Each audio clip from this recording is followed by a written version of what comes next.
Hello, I'm Frank Hanaway, and welcome to Big Journey, Small Steps. Today I want to be talking about progress in meditation and kind of what that looks like for me. And I kind of want to address this thing that I hear from a lot of people that say, I tried to meditate and I couldn't. So 6 years ago when I started, I think the first thing that amazed me was that I could sit in one spot and be relatively still for 30 minutes. After a few months, I could be absolutely still for 30 minutes. But that isn't to say that I'm not still trying to train my concentration, though I've seen some big improvement, but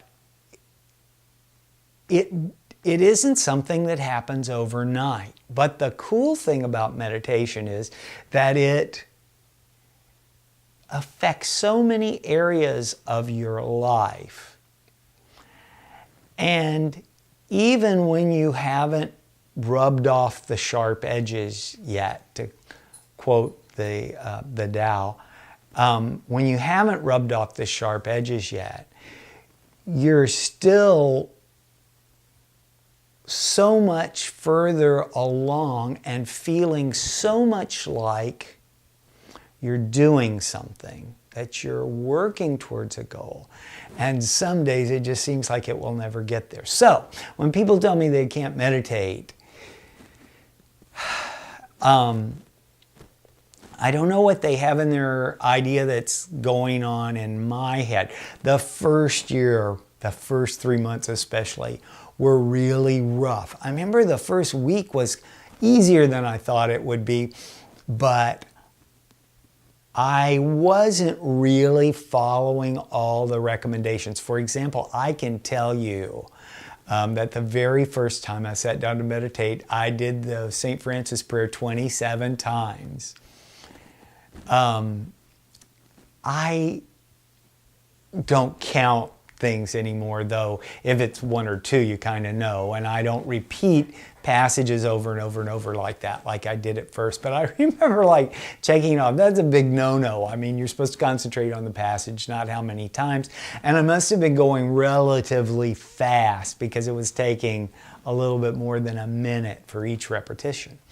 Now, I probably could only do the St. Francis prayer a couple of times in 30 minutes because I go so much slower, but that all happened over time.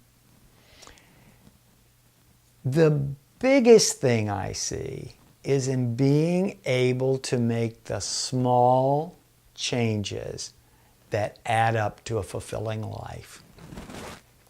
My mother and I watch Ishwaran every day on DVD, and we watch about 15 minutes. And he's been talking in the talk we were watching the past couple of days about Saint Therese of Lisieux, the little flower, who was very, I forget how old she was. I can't remember if she was 21 or 22. She may not have even been that old. And whose ambition in life was to be a great saint. I just smile when I say that because I see my teacher. I see Ishwaran smiling whenever he says it. He thinks that's a great goal to have in life, to be a great saint. And I have to agree with him. But what Saint Therese said all the time was, it's the little things. Now, what I found when I started meditating was, as my mind began to slow down, even minimally, I had opportunities to make decisions where before my mind would have just raced onto it. And that's really helped me taking care of my mother, because I'll get locked in a battle of wills with my mother, and that's not pretty, because she's stronger willed than I am.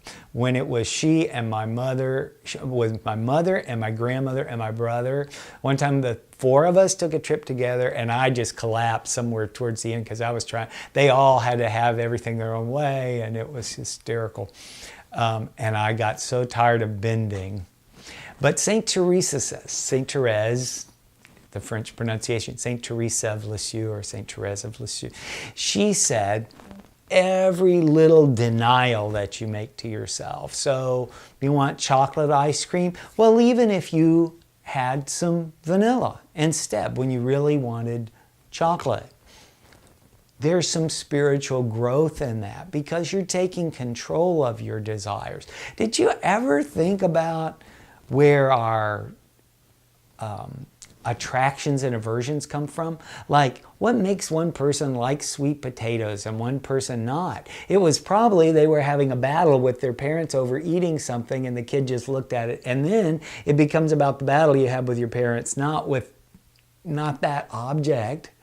Are we hardwired to like or dislike sweet potatoes? I'll have to find out about that. But I find a lot of things now I'm able to just not have an opinion about.